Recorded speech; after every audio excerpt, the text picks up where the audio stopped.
আসসালামু আলাইকুম রহমতুল্লাহি ওবরকাতুহু।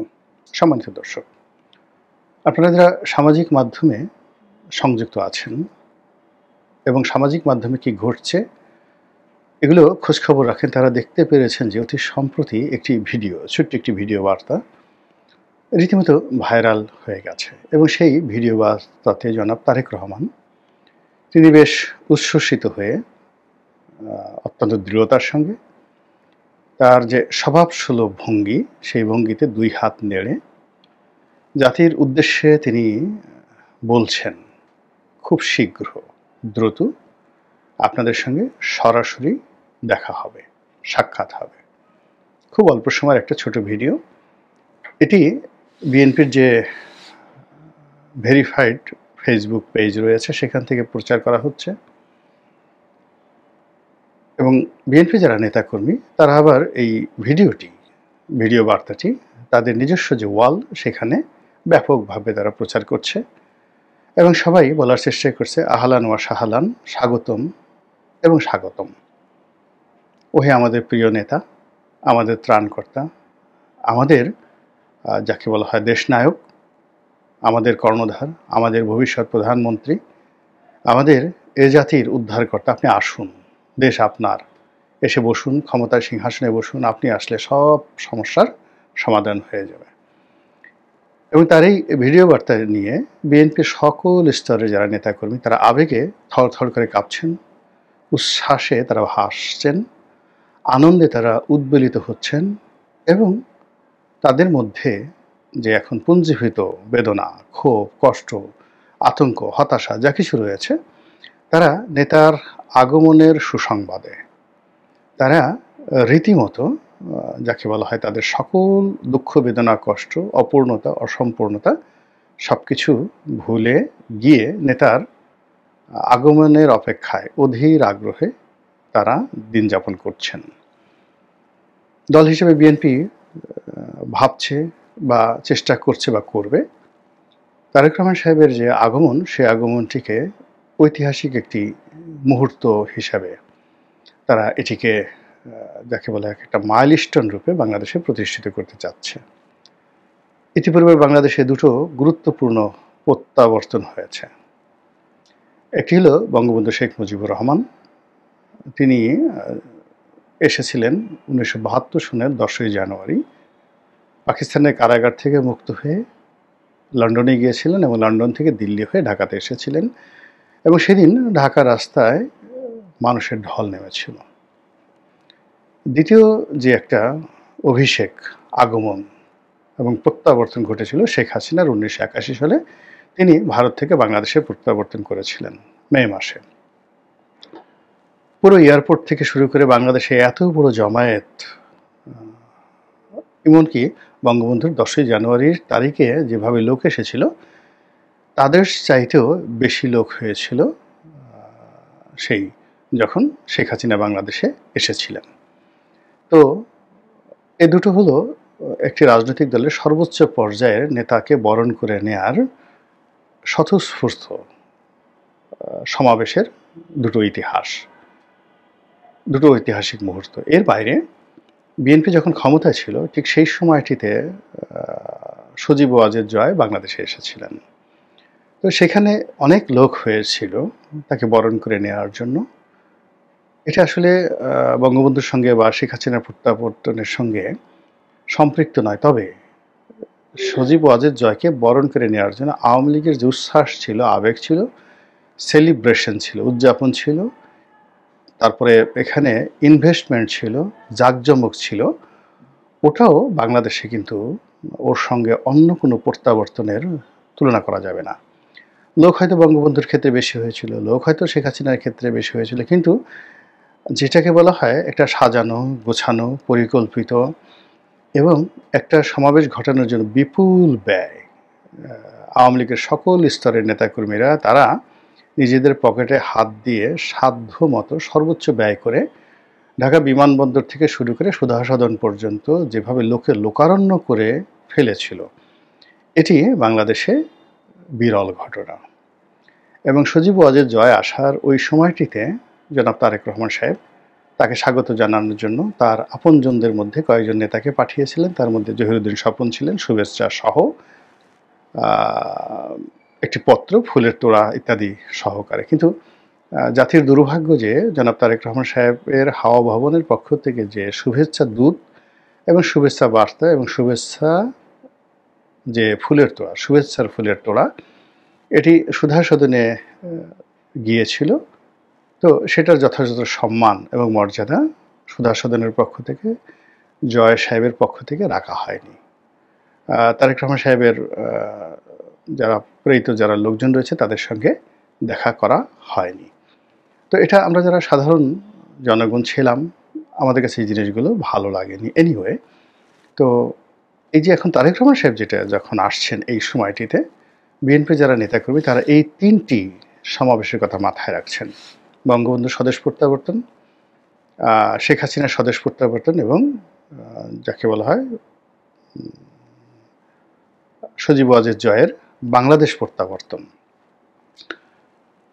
এই 3টির সমন্বয় ঘটিয়ে লোকে লোকারণ্য করা, তারপর এখানে উদযাপন করা, আনন্দ করা, ফুর্তি করা এবং পুরো সমাবেশ স্থলকে নিরাপদ করার জন্য বিএনপির মধ্যে নিঃসন্দেহে একটা মহাযজ্ঞ শুরু হয়ে গেছে। এর বাইরে তারেক রহমান সাহেব এসে কোথায় থাকবেন? কেউ বলছেন তিনি শ্বশুরবাড়িতে থাকবেন, কেউ বলার চেষ্টা করছেন তিনি একটা ভাড়া বাড়িতে উঠবেন। তার নিজস্ব বাড়ি নেই, তার মাও ভাড়া বাড়িতে থাকেন, বা মেজর যাকে বলে কামরুল সাহেবের যে বাড়িটি এখন যিনি ফিরোজাতে আছেন ওখানে তিনি থাকেন। এখন কামরুল সাহেব এটার ভাড়া নেন কি নেন না, কত ভাড়া ইত্যাদি ইত্যাদি, এগুলো আমরা কখনো প্রশ্ন করিনি, হয়তো করবো না। আবার তারেক রহমান সাহেব সম্পর্কেও সবাই বলার চেষ্টা করছেন যে তিনি কত মহান, তিনি জিয়াউর রহমান সাহেবের সুযোগ্য পুত্র। এই ঢাকা শহরে যতই বদনাম বলা হোক না কেন, তিনি তো নিজের একটা বাড়িতে, নিজের একটা অ্যাপার্টমেন্টে তিনি থাকতে পারছেন না, তাকে শ্বশুর বাড়িতে থাকতে হচ্ছে অথবা ভাড়া বাড়িতে থাকতে হচ্ছে। তো সেই দিক থেকে আবার জামাতের যারা লোকজন রয়েছেন তারা টিপ্পনী কাটছেন যে এগুলো রীতিমতো একটা ফাজলামো। এই কারণে এরশাদ সাহেব যে 2টো বাড়ি দিয়েছিলেন, একটা থাকার জন্য, সেটা ক্যান্টনমেন্টের মধ্যে শেখ হাসিনা ভেঙে ফেলেছে। আরেকটি যেটা রয়েছে গুলশানে, আরেকটি বাড়ি যেটা ভাড়া দেওয়া হচ্ছে, সেটাও গুলশানে একটা বড় বাড়ি, যেটার ভাড়া থেকে তিনি তার সংসার চালাবেন বলে এরশাদ সাহেব তাকে সেটা দান করেছিলেন। তো সেই বাড়িটা তো এখনও আছে। তো সেই বাড়িটা তো তারেক রহমান সাহেব থাকতে পারেন। কোকো সাহেব মারা যাওয়ার পরে এখন তো সেই বাড়ির প্রধানতম উত্তরাধিকারী তিনি কেন ভাড়া বাড়িতে থাকবেন? তো এই জিনিসগুলো নিয়ে আলোচনা হচ্ছে। পক্ষের লোক যারা আছে তারা নানাভাবে তাকে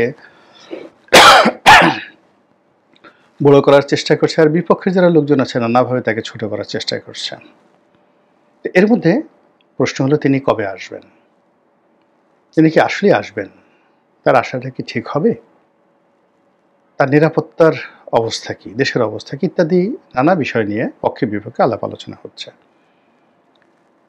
আপনারা যদি আমার মতামত জিজ্ঞাসা করেন তাহলে আমার কাছে মনে হবে জনাব তারেক রহমানের জন্য সবচেয়ে মোক্ষম সময়টি ছিল 2024 সালের আগস্ট মাসের 5 তারিখ থেকে 8 তারিখ সময় পর্যন্ত।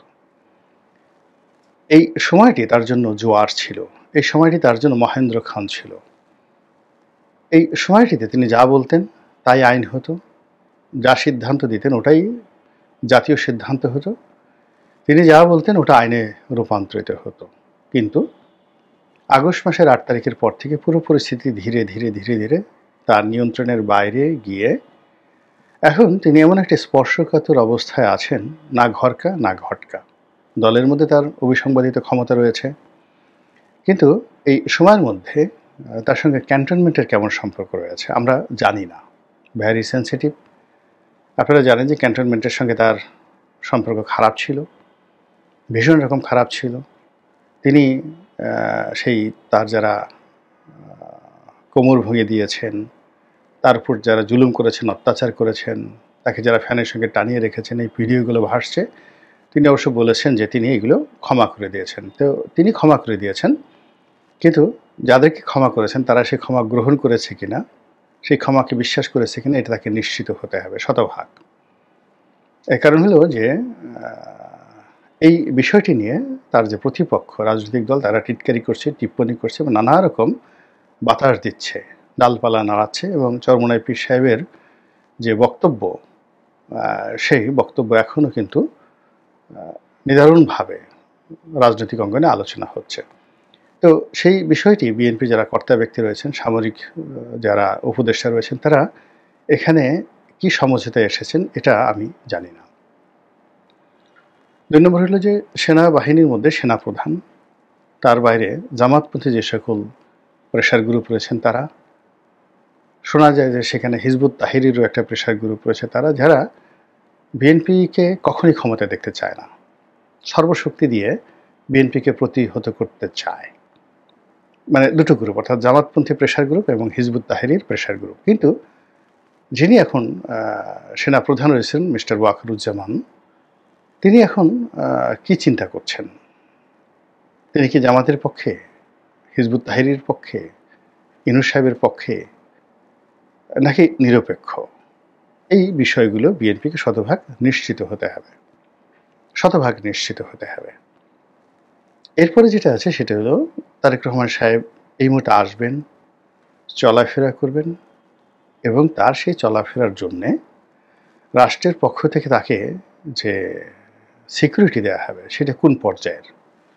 সেটা কি আনসার দিয়ে দেওয়া হবে, বিজিবি দিয়ে দেওয়া হবে, বা পুলিশের যে নতুন ইউনিট করা হয়েছে সেই ইউনিট দেবে, নাকি তাকে এসএসএফ যেটি একজন প্রধানমন্ত্রী পেয়ে থাকেন, ডক্টর মোহাম্মদ ইউনূস পেয়ে থাকেন, এবং সর্বোচ্চ এসএসএফের যে প্রোটোকল সেটি তিনি পাবেন। তার নিরাপত্তার বিষয়ে যদি শতভাগ এই গ্যারান্টি, রাষ্ট্রীয় গ্যারান্টি না পাওয়া যায়, তাহলে তার ব্যক্তিগত নিরাপত্তা রক্ষার জন্য নিজস্ব বিনিয়োগ, নিজস্ব চেষ্টা এবং তদবির, এটা বর্তমান প্রেক্ষাপটে খুবই ঝুঁকিপূর্ণ। আমাদের সামনে খুবই একটা জঘন্য উদাহরণ আছে, সেটা হলো বেনজির ভুট্টোর উদাহরণ। তিনি যেভাবে, ঠিক এই তারেক রহমান সাহেব যেভাবে নির্বাচনের আগে আগে আসছেন, ওভাবে তিনি দুবাই থেকে পাকিস্তানে এসেছিলেন, এবং তার যে বিয়োগাত্মক ঘটনা ঘটেছে পাকিস্তানের রাজনীতিতে, ওটা পাকিস্তান অ্যাবজর্ব করতে পেরেছে। পাকিস্তান পিপলস পার্টি পেরেছে, আসিফ আলী জারদারি পেরেছে, বেলওয়াল ভুট্টো পেরেছেন, এবং পাকিস্তানের অন্যান্য রাজনৈতিক শক্তি, আমরা যতই এখান থেকে তাদেরকে বলি না কেন, আমরা এখনও পাকিস্তান জুডিশিয়ারি, মিলিটারি, তাদের যে সিভিল সোসাইটি, তাদের এমনকি মিডিয়া, এখনও পাকিস্তানের মিডিয়া যে পাওয়ারফুল, তার মানে 100%ও আমরা অর্জন করতে পারিনি এখনও পাকিস্তানের সরকারি দপ্তর, প্রধানমন্ত্রীর কার্যালয়, রাষ্ট্রপতির কার্যালয়, সেনাপ্রধানের বাসভবন, সেখানের যে জৌলুস এবং জাঁকজমক, তার 100%ও আমরা তার ধারের কাছে যেতে পারিনি। সেখানকার চিফ জাস্টিস, তার যে ক্ষমতা, প্রাদেশিক ক্ষমতা, ফলে ওখানে রাষ্ট্র, মিলিটারি, সিভিল অ্যাডমিনিস্ট্রেশন, রাজনীতিবিদ, সিভিল সোসাইটি, তারপর আমলা, এরপরে কমিউনিটি লিডার, যারা বিভিন্ন প্রদেশের যে সকল ধর্মীয় গোষ্ঠী রয়েছেন, সম্প্রদায় রয়েছেন, তাদের নেতা, এরা এতটা শক্তিশালী যে ধরুন একটা এলাকাতে, মানে ধরুন পাঠান বংশের একজন মুরব্বী, তো পাঠান বংশের একজন মুরব্বী, তিনি এতটা শক্তিশালী যে ওখানকার যে জিওসি মেজর জেনারেল রয়েছেন, তিনি কখনো তার সঙ্গে কন্ট্রাডিক্ট অ্যান্ড কনফ্লিকশনে যান না, কখনো যান না। ঐতিহাসিকভাবে রক্তগঙ্গা বয়ে যাবে। ফলে কি হলো, যখন প্রয়োজন হয় তিনি যখন জিওসির সঙ্গে দেখা করতে যান, জিওসি তাকে সম্মান জানানোর জন্য সেই কমিউনিটি লিডারকে, বংশীয় নেতাকে জানানোর জন্য, সেটা বেলুচিস্তান হোক, সিন্ধুতে হোক, কিংবা অন্য জায়গাতে হোক, তো উনি রাস্তায় নেমে, গেটের বাইরে নেমে তাকে অভ্যর্থনা জানান। আবার জিওসির যখন দরকার হয় তখন তিনি গিয়ে সেই নেতার সঙ্গে দেখা করার জন্য তিনি যথেষ্ট তোয়াজ, তদবির, তমিজ এবং উপহার সহ নেতার সঙ্গে দেখা করেন। এইভাবে আসলে ওখানে একটা চমৎকার ব্যালেন্স হয়। ফলে ওই সমাজে অনেক কিছুই তারা অ্যাবজর্ব করতে পারে। কিন্তু আমাদের সমাজে আসলে এই মুহূর্তে বড় কোনো ক্ষয়ক্ষতি, একে তো শেখ হাসিনা নেই, আওয়ামী লীগ নেই, হাহাকার করছে চারিদিকে, জামাতের আমির অসুস্থ, তার যাকে বলা হয় বুকের থেকে মানে 5টি সেই যাকে বলা হয়, কি বলবো এটা, মানে হার্টের যে ব্লক, এই ব্লকগুলো অপসারণ করা হয়েছে, তিনি এখনও হসপিটালে রয়েছেন, এবং সেখানে যদি তারেক রহমান সাহেব আসেন এবং তার নিরাপত্তাজনিত বা অন্য যে কোনো দুর্ঘটনা, সেই দুর্ঘটনা এই জাতি যাকে বলা হয় অ্যাবজর্ব করতে পারবে না, তছনছ হয়ে যাবে। তো কাজেই তিনি আসছেন, তিনি আসতে চান, কিভাবে আনা হবে এই বিষয়গুলো নিয়ে আমি শুধুমাত্র আমার যে অভিজ্ঞতার কথা আছে সেটা বললাম। এখন রাষ্ট্র, কর্তা ব্যক্তি, বিএনপির যারা সংশ্লিষ্ট লোকজন রয়েছেন তারা তাদের সামর্থ্য অনুযায়ী ব্যবস্থা নেবেন, সিদ্ধান্ত নেবেন। আমরা যারা আমজনতা আমরা শুধু দেখব আর তালি বাজাবো। আল্লাহ আমাদের সবাইকে হেদায়েত দান করুন, নিরাপদ রাখুন এবং ভালো রাখুন। আসসালামু আলাইকুম ওয়া রাহমাতুল্লাহি ওয়া বারাকাতুহু।